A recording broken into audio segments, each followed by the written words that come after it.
Manor. Have you subscribed to Manor Post? Receive the latest news and updates when Manor Entertainment's weekly newsletter is delivered to your email every Saturday. A subscription is free and takes less than 30 seconds to sign up. Go to manorhq.com and fill out the form on the homepage. Join the rapid growing list of Manor Post subscribers by requesting your weekly delivery today. Sign up at manorhq.com. That's manorhq.com.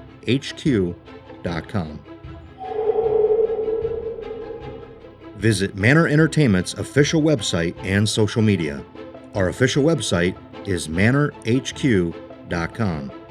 Follow us on Twitter at officialmanor. We're on Instagram at Manor Entertainment. And our YouTube channel is listed under Manor Entertainment, where you'll find many of our features currently playing. Again, visit our website, manorhq.com. Follow us on Twitter at officialmanor. Follow us on Instagram at Manor Entertainment. And subscribe to our YouTube channel listed under Manor Entertainment. As always, share with others and spread the word. Warning. The following program may contain violence, explicit language, sexual situations, and dark content, unsuitable for some listeners. It is intended for mature audiences only. Discretion is advised.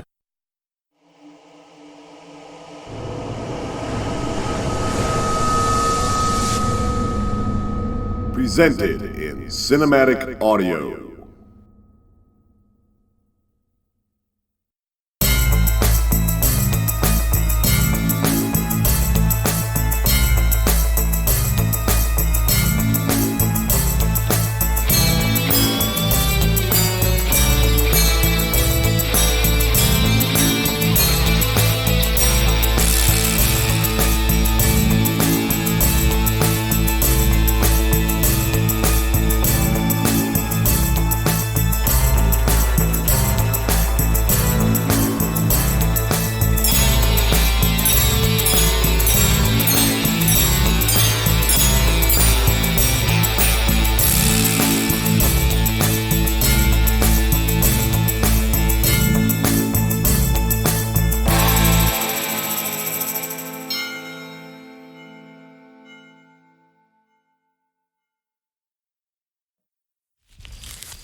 The heat was monstrous. Workers toiled beneath the high sun like figures of clay that harden and crack. They wore old, long-sleeved cotton to protect from the scalding rays, so that sweat streamed down their foreheads and necks to soak at the collars. Muddy sneakers wrapped their feet and stained gloves covered their hands, and faded headgear bound their heads. Passerbys, looking across the fields, might only see bobbing Dodgers caps or wide-brimmed cowboy hats with twisted, frayed edges, dipping up and down over the strawberry plants like little boats in a sea of red and green. Like the others, Luis did not speak as he labored, but silently cursed and blistered and endured. The sun stole his energy slowly, like a canny pickpocket, so he did not notice the loss until it was gone and too late. His back and knees became a cold black iron, heavy and without feeling. In the morning his bones howled in complaint as he crouched for hours and hours. But by afternoon, he felt nothing, just a metal fusion of stiff bolts and beams. He picked strawberries from the ground and placed them into a large bushel. Then, he stood with a mighty creak and carried the bushel to the counter and had it weighed. He brought his empty bushel back to the fields and picked from the ground again. He performed this routine from 7 in the morning until 4 in the afternoon. The harvesters worked 6 days a week with only Sundays off. Luis made little money, but he had few responsibilities either, so he got by. Some of the men had families to support, and Luis could not imagine how they provided the means to raise so many niños. His thoughts drifted as he plucked the strawberries one by one. Lost in thought, Luis reached down and pulled one, and he felt the plant grasp his hand and pull back, trying to yank him into the worlds far underneath the earth. Ay. Startled, he let go of the plant and fell backwards, shaking his head. ¿Qué pasó? Joe, his cousin, called to him from the next row. Nada. The temperature is getting to me. He stared at the plant, then quickly grabbed the same glimmering strawberry and pulled it again. It popped off its leafy stalk with ease, as had all the thousands of others Luis had picked that week. Joe went back to working, and Luis glanced at the other men around them, quietly harvesting at their own patches of strawberry heaven, bent rigidly over on hands and knees. Luis resumed plucking under the summer sun and soon fell back into his methodic routine. His muscles were knots of cramped stone, toiling duly, replaying the same motions. His bushel measured only half full.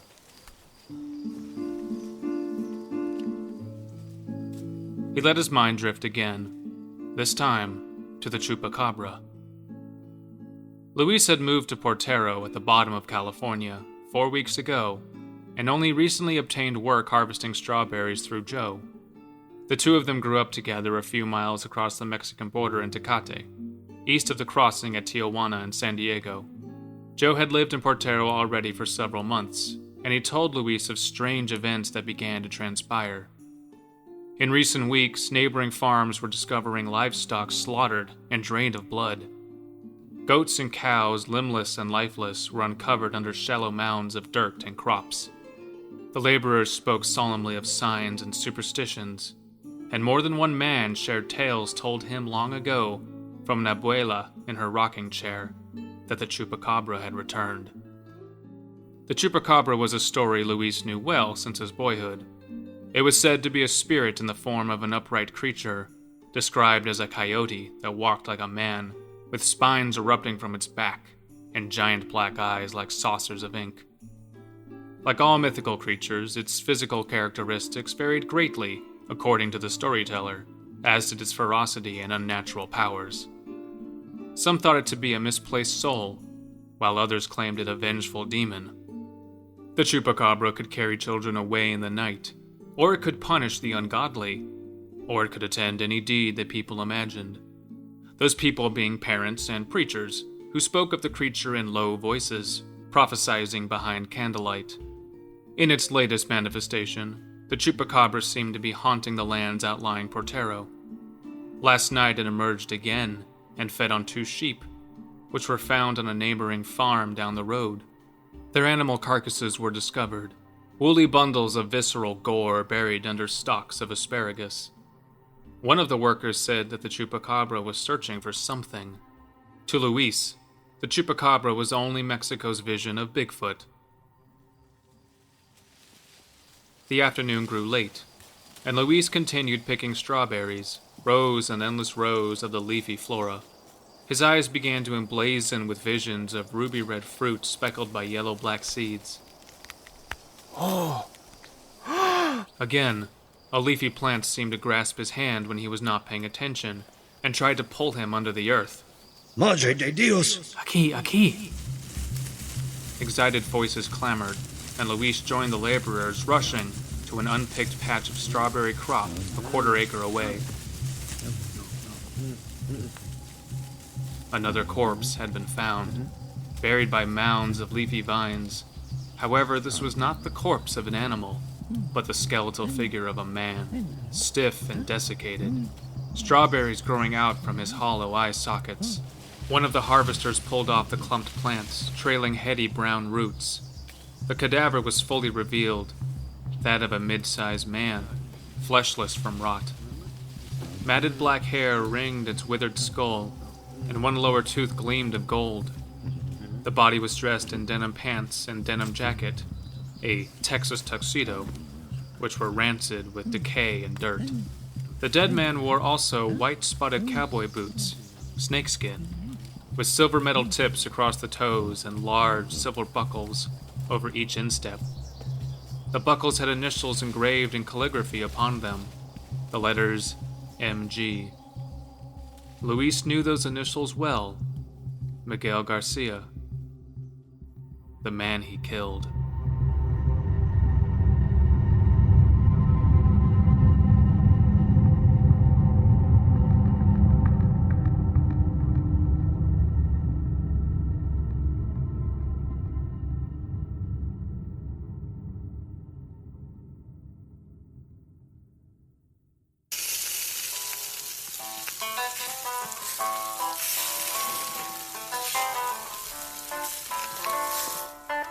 Fuel Chupacabra.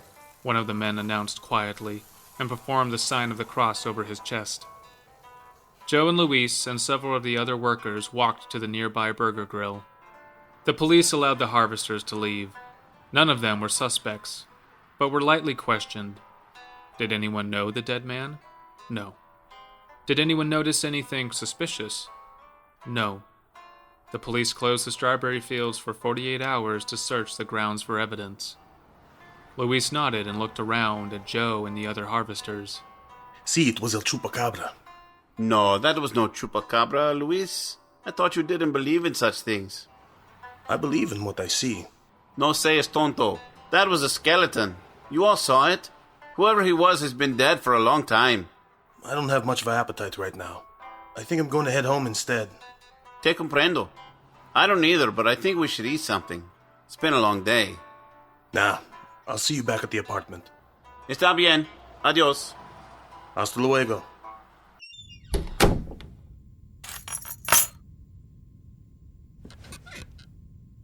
Stunning turn, ICE tells her she is in fact being deported in July and must return to the ICE office with a ticket back to Mexico. Alone at the apartment, Luis thought of Miguel Garcia, a festering skeletal corpse in the strawberry fields in Portero.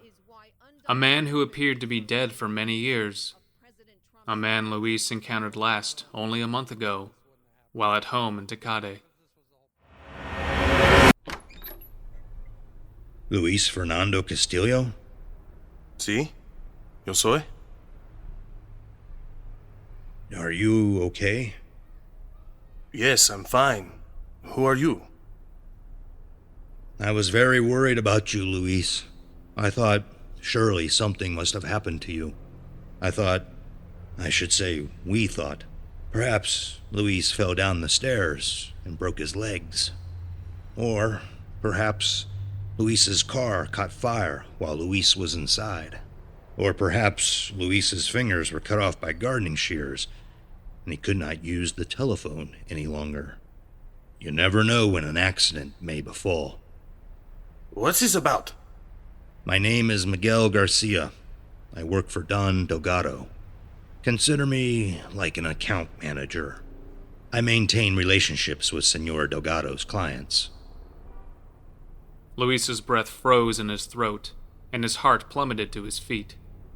He didn't know what to say and stared dumbly at the well-groomed man standing before him. The corners of Miguel's lips curled up in a malevolent smile. You do not seem so happy to see me. You are not difficult to find. This is only Tecate, after all. Don Delgado asked me to call upon you. He is worried about your well-being, and you know why he is worried, don't you? Sí. Miguel placed one hand on Luis's chest and pushed him gently backwards from the doorway into the hall entrance. May I have your permission to enter? Yes, please. Gracias. I feel like a Bible salesman standing at your door for so long.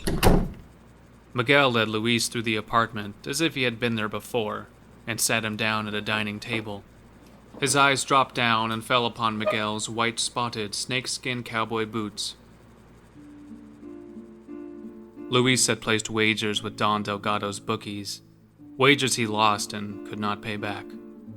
The most sensible thing Luis could think of was to bet again with the bookies, and used those winnings to pay back his previous losses. He had a tip on the Cortez Silva middleweight bout. Cortez would pull a TKO in the 9th round. His tip turned out to be bad. Silva landed an uppercut that knocked Cortez over the ropes in the 1st. Luis then owed much more. He approached Don Delgado full of bluster and promises. He was a hard worker, he said. He could make mucho dinero and pay El Don back very soon. Senor Delgado had nodded at that and added, with interest, of course. But instead, he fled and hid. Luis moved secretly to live with a friend and never repaid a peso. He feared this day might arrive, and the day did not leave him long in waiting. I'm working on getting the money to pay back Don Delgado soon. I swear. I just need more time. Shh, Luis. Don Delgado is not worried about that. He knows he will get his money from you. He is only worried about your health.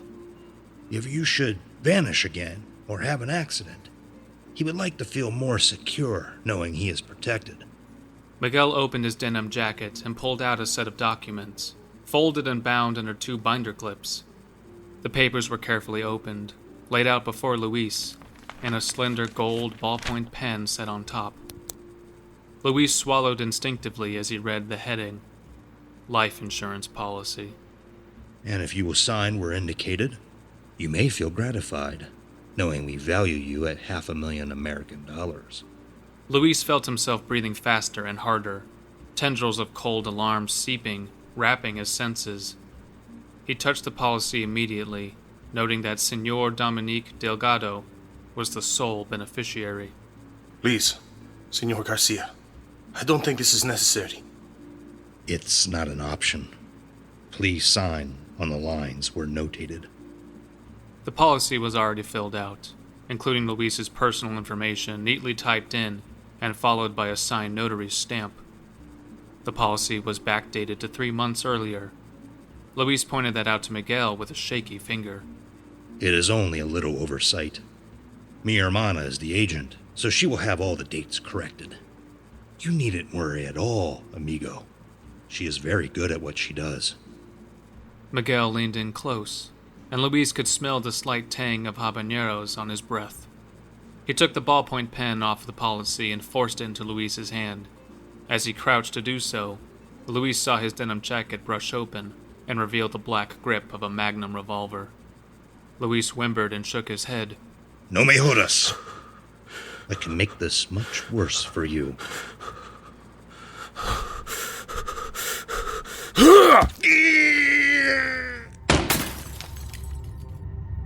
Luis was not a violent man, but he was brash and young, and a panic took hold for fear of his life. He abruptly swung the ballpoint pen in his hand and plunged it directly into Miguel's eye, thrusting it so deep that only the gold band of the rear cartridge remained sticking out, and Miguel fell backwards, his face a paralyzed cartoon with jaws wide apart and tongue lolling out. He died immediately. The pen rose from his deflated left eye, like a crooked nail driven in almost to its head. The pen had passed through the socket and neatly plunged into the brain's delicate frontal lobe. A viscous trail of blood and aqueous humor fluid leaked out. Luis stared at the body for too long. He then quickly packed his meager possessions and loaded them, along with the limp corpse, into Miguel's car, which he found parked outside the alley. He buried Miguel in the desert, just outside of Tecate, and fled to America, never to return to the homeland of his birth. Luis remembered all this as it had occurred. He now stared at himself in the bathroom mirror and splashed water across his face, expecting the one-eyed corpse of Miguel Garcia to seize him from the other side of the glass. He had buried Miguel deep in the sandy desert outside Tecate. There had been only saguaro cacti and scorpions for witnesses of the internment.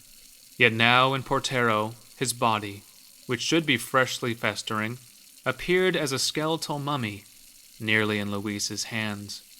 Chupacabra or not, Joe was right when he said that strange things were transpiring here. It's nice to get some extra time off. Yeah. You should have stayed with us at the grill. Manny and I scored double dates with the 2 waitresses there. That could have been you instead of Manny. His date is only going because mine asked her to. I'm sure she would have preferred you. She's a fine little mamacita. You know, the one with the dark blonde hair? Sure. Hey, Luis, snap out of it, Colonel. You've been moping around since that body was found. Did it really bother you that much? It was probably just a transient or something. An old vato without any family. You're right. I shouldn't let it get to me. Speaking of family, how's yours? Tia Lupe was always a favorite. You should call them. No. I'm going to send money anyway, but I didn't really leave on good terms. I need some time to pass. Let things cool over, ¿sabes? Sí, claro. If you need to talk, my door is next to yours. They finished eating and sat watching the small television. Newscasters spoke in monotone, feigning interest in politics and business. The air conditioner creaked on, and a sad hum sang through the small apartment. Luis was grateful for Joe's benefaction. He had appeared unexpectedly at Joe's doorstep last month, and Joe took him in with a warm, "Mi casa es su casa." He fed Luis and helped him get hired on to harvest with him. Luis wanted desperately to tell Joe everything. The skeleton in his closet had let itself out, and Luis did not know how to put it back inside. 2 days later, the strawberry farm reopened, and the laborers went back to work. Luis felt apprehensive about returning to the fields, so close to where Miguel's body had mysteriously appeared. However, his first thought was that it might appear suspicious if he were suddenly to flee. Besides, he also thought there was some logical reason the corpse emerged at the farm anyway, and he chided himself for being superstitious. After all, the two cities were only 4 miles apart across the national border. Perhaps coyotes had dug up the decaying man and dragged him along, feasting on the flesh as they moved in pack. Perhaps sandstorms relocated it. Perhaps immigrants crossing illegally were using it as a dupe to draw attention from where they traveled. Luis was creative and could imagine a dozen reasons and scenarios, although he admitted to each as being ridiculously unlikely. The harvesters arrived in the morning on foot and in dusty pickup trucks. They spoke of their adventures during the time off, of ball games and novias. Their conversation eventually turned to the chupacabra. Another goat had been found dead and drained, and one of the men had gone missing during the night. Some ventured the chupacabra was involved with the disappearance, while others spoke that the man simply found a better opportunity elsewhere. Such was the life of a migratory farmhand. Luis and the others spread out into the field, each claiming his own lot of land like homesteaders on a prairie. The early morning sun rose high in the sky, and the land simmered underneath. Luis sweated and toiled, and the hours passed. He tried not to let his mind drift away. He focused on the fruit at hand, picking each strawberry grimly. But he imagined Miguel Garcia leaning over him at every moment. An eye for an eye.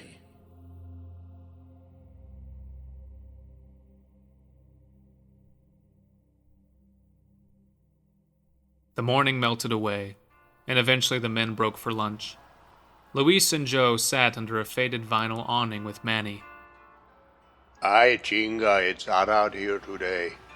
Manny was huskier than the other men, and his shirt soaked in pools of perspiration. And I thought Tecate was hot. At least there's a breeze blowing out there. Up here, we just cook like churros. I don't know how much longer I can work out here on the farm. It'll get easier. Your body is growing accustomed. It's a good job. Work is hard to come by right now. I know, but I've been having these nightmares about the fields. It's the dead man we found. Luis was spooked by it. I've seen dead men before, but this one was unexpected. Maybe it's the superstitions I hear from others. I don't know. But as he spoke, he did know. What he could not say was that his fear grew, a horrible suspicion he had not seen the last of Miguel Garcia. Death is unexpected, mi amigo. Whether you believe in God, or the chupacabra, or whatever else, something will come for us when it's our time. We pull strawberries from the ground. We don't think about each one, so we just pick them because it's our job to do. We pull fruit from the soil, one after the other, and when the time comes, something will pluck us from our lives just the same.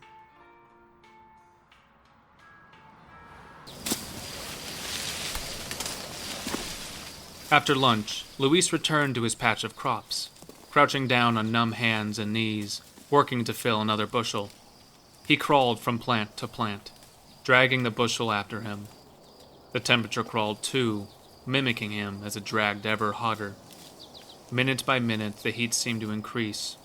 Sweat formed on his brow and dripped over the strawberries as he picked them, forming wet, glistening sparkles that flashed like silky pricks of light. He found the sparkles mesmerizing, and allowed himself to drift away on their gleams, dreaming of his younger years. Luis caught a glimpse of something in the strawberry fields far from him, watching.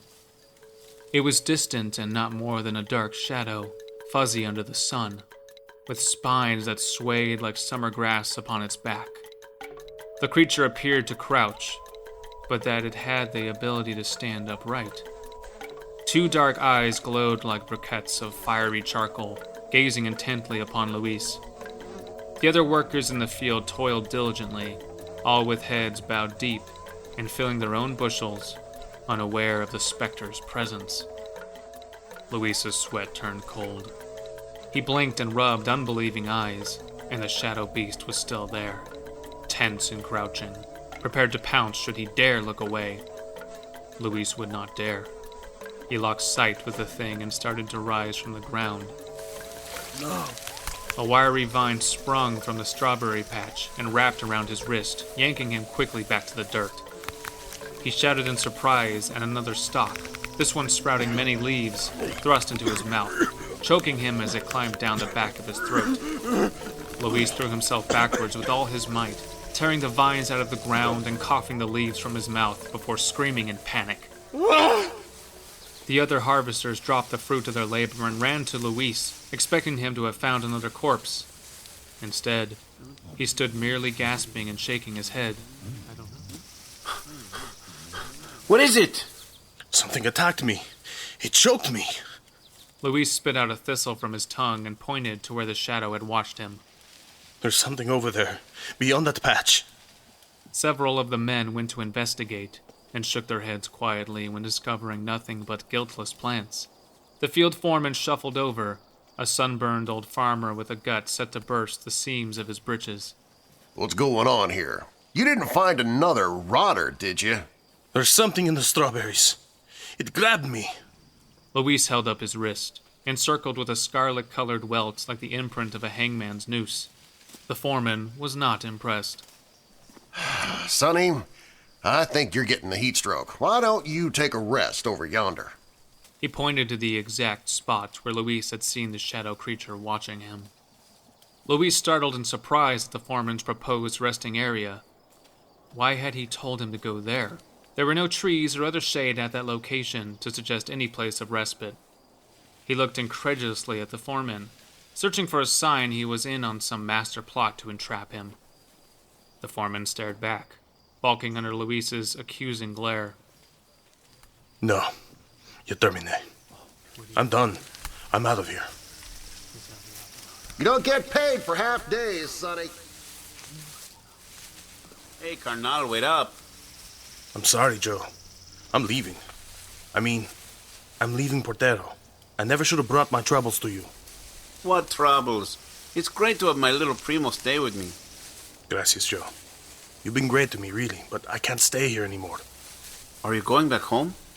Dios, no. I've got to get further away. Will you wait to leave until I get home tonight? We can talk some more. See, I'll still be there. See you back at the apartment.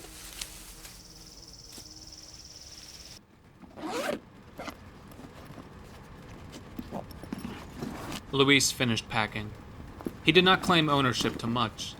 Just a dented beige suitcase and a couple duffel bags filled with clothes and personal effects. He had some money saved from working in the fields, too. It would pay for bus fare and several nights at cheap motels. He decided to leave in the morning. Thoughts of his future roamed feral through Luis's mind, the bleak prospects of running ever further away. He had no destination to strive for, knowing only that Portero was too close to Tecate. He vaguely decided he'd follow the coastline as it sprawled northward, away from the heat and the nightmares incurred by Don Delgado. Someday, he thought, he would be far enough away from Tecate that he would settle down and start his own familia. Something dropped on Luis's head and bounced off, landing with a spongy thud. He looked down and cringed. A single heart-shaped strawberry lay on its side, sprouting a small green crest of leaves. He looked up to the ceiling in alarm, then around the room, finding nothing out of sorts. He cautiously walked out the bedroom and down the short hallway into the living room. It was empty. The entire apartment was empty. Maybe the strawberry had gotten flung up by him as he packed. He could think of no other explanation. Luis began to turn back and stepped on another strawberry. It flattened under his foot in a wet smoosh. He looked down and saw several more of the fruit lying scattered across the floor like ruby turds. Que diablos? His heartbeat quickened, and he felt a tingle claw up his spine. He paused, sensing the room around him, waiting for another strawberry to fall or mystically appear. He stood there some minutes, eventually almost feeling disappointed in the anticlimax of events. He tensed in anticipation and found himself still holding his breath. Luis sighed and tried to relax. His head throbbed with a dull migraine ache, and he swore at his fright. He caused himself a headache from his nerves. He and Joe brought home strawberries every day. One of them must have just knocked over a bowl of the fruit as they passed by. Still, Luis would not feel safe until he was on the bus, out of town. Walking back down the hallway toward the bedrooms, Luis turned into the side bathroom to get a bottle of Tylenol. No! No! You left something back in Tecate. Miguel Garcia was climbing out of the mirror. His face gleamed with red streaks, a cocktail of blood and strawberry juice. The gold pen stuck jauntily out from one eye. He held up the life insurance policy and grinned. Maggots squirmed between his teeth. You do not seem so happy to see me. You are not difficult to find, Luis. This is only hell, after all. Miguel reached up to his face and grasped the pen, pulling it out of his eye with a sickening hiss, like a deflating tire. He offered it generously to Luis. El Chupacabra asked me to call upon you. He would like for you to join us in the strawberry fields. Luis turned and ran to the front door. He flung it open but froze just before passing through.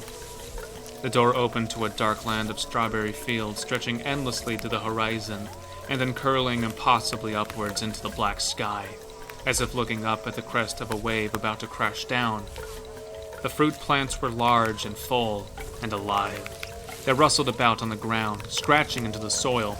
Corpses of livestock littered the strawberry-infested land. Rotting skeletal carrion of cows and sheep lay on their backs with stumps of severed limbs pointing askew in all directions. The animal husks were shriveled and dry, drained of fluid. The weedy fruit covered the carcasses, sucking up their moisture, so the strawberries grew plump in fresh vitality. An eye for an eye. Luis looked again through the door into the strawberry fields and sank to his knees. He saw a dark shadow peering at him from the distance, the same fuzzy image he had seen watching him at the farm. The distant black shape crouched in the field, preparing to pounce. It looked as if an etching of charcoal was brushed across the horizon, with black eyes like saucers of ink, glaring in judgment upon him. Luis knew then the Chupacabra for what it was. Aquí hay el diablo. Aquí hay el diablo. Aquí hay el diablo. Aquí hay el diablo. Aquí hay el diablo. Aquí hay el diablo.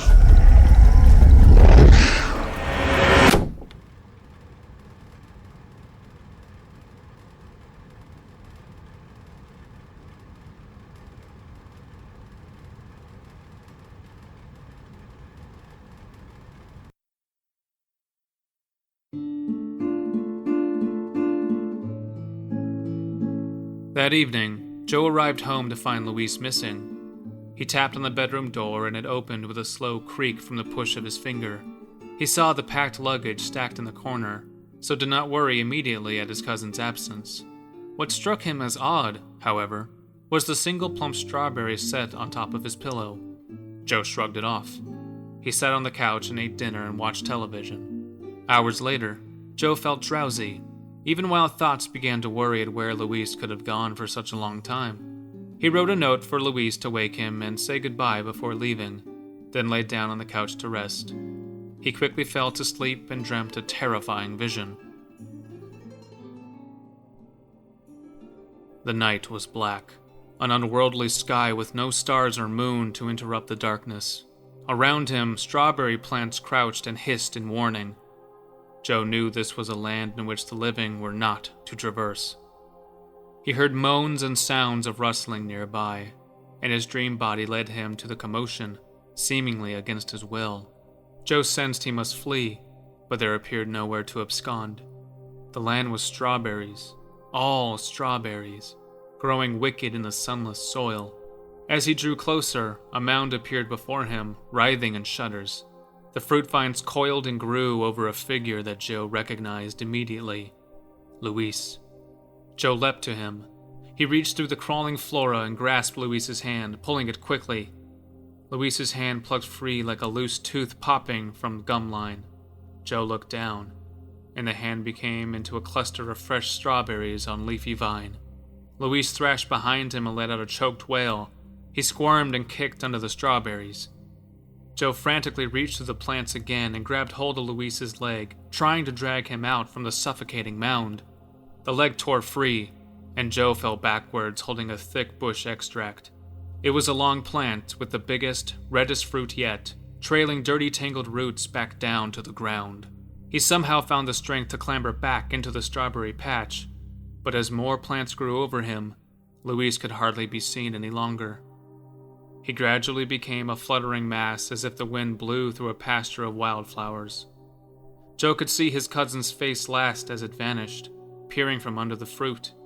His staring eyes turned bright red with pupils of yellow seeds, glazing over as they ripened. Something then came toward Joe across the field. He saw the shadow approaching, and looking up, screamed again. It was the chupacabra, and it rose above him, towering high, the guardian of the strawberry fields. As it came closer, Joe saw its face resembled a coyote's with snarling, pointed snout. Spines protruded venomously from its back like a porcupine, and its eyes glowed burning black. It spoke an incantation, and Joe woke shrieking. He bounded from the couch and went to Luis's room again to check if he had come back yet. The room remained empty. The lone strawberry on his pillow glared ominously at Joe, and he could see each yellow seed as a vision of Luis's fading eyes. Joe snatched the strawberry and hurled it against the wall. It splattered into soft, wet chunks that slowly slipped down the wall, leaving red streaks like the trail of a dying snail. The fruit pieces landed on a set of papers, bound with a paperclip, lying atop a small table. Joe picked up the papers and stared at them in dread. It was a life insurance policy, speckled in drops of dark red. Whether the red drops were stains from a strawberry or were dried blood, Joe thought he did not ever want to know.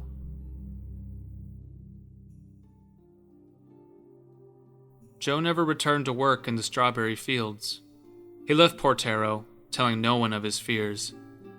A month later, the harvesters found another body buried underneath the strawberry plants. It was unidentifiable. The corpse was drained like the others and withered to a sun-beaten mummy, as if it had lain in the desert for many, many years. Had Joe been there, he would have known immediately who it was. And the fruit crop flourished that season. People remarked that the strawberries had never grown so plump or tasted so juicy before. They said it must be something in the fields.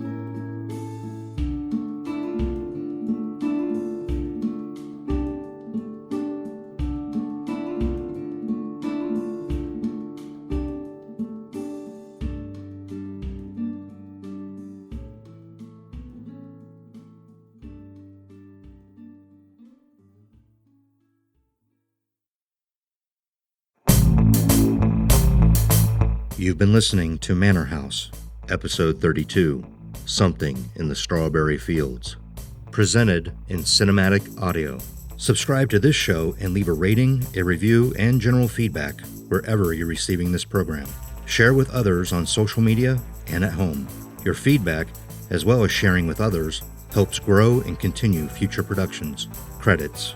This episode was originally recorded and produced in 2017. Performances by Atticus Jackson as Luis Castillo, Pete Lutz as Joe, Jeff Niles as Manny, Darren Marlar as Field Foreman, Rock Capuano as Miguel Garcia, Christopher Ford as narrator. Story by Eric J. Gennard. Directed, produced, edited, and scripted by Rock Capuano. Audio by Jamar Mitchell. Sound design by EttalSFX. Music by Kogue, GMC Sebastian Sampieri, and Kevin MacLeod. Theme song by Alan Postscript, based on The Shining by the Angelos. Cover art by Laura Barbosa. Manor House was created by Rock Capuano. Manor House is a Manor Entertainment production. The story, all names, characters, and incidents portrayed in this production are fictitious. No identification with actual persons, living or deceased, places, buildings, and products is intended or should be inferred. This production is property of Manor Entertainment, LLC. No portion of this production may be reproduced or used by any means without the proper written consent of Manor Entertainment, LLC. This production is protected under the copyright laws of the United States and other countries throughout the world. Country of first publication, United States of America. Any unauthorized exhibition, distribution, or copying of this production, or any part thereof, may result in civil liability and criminal prosecution. Copyright 2019, Manor Entertainment, LLC.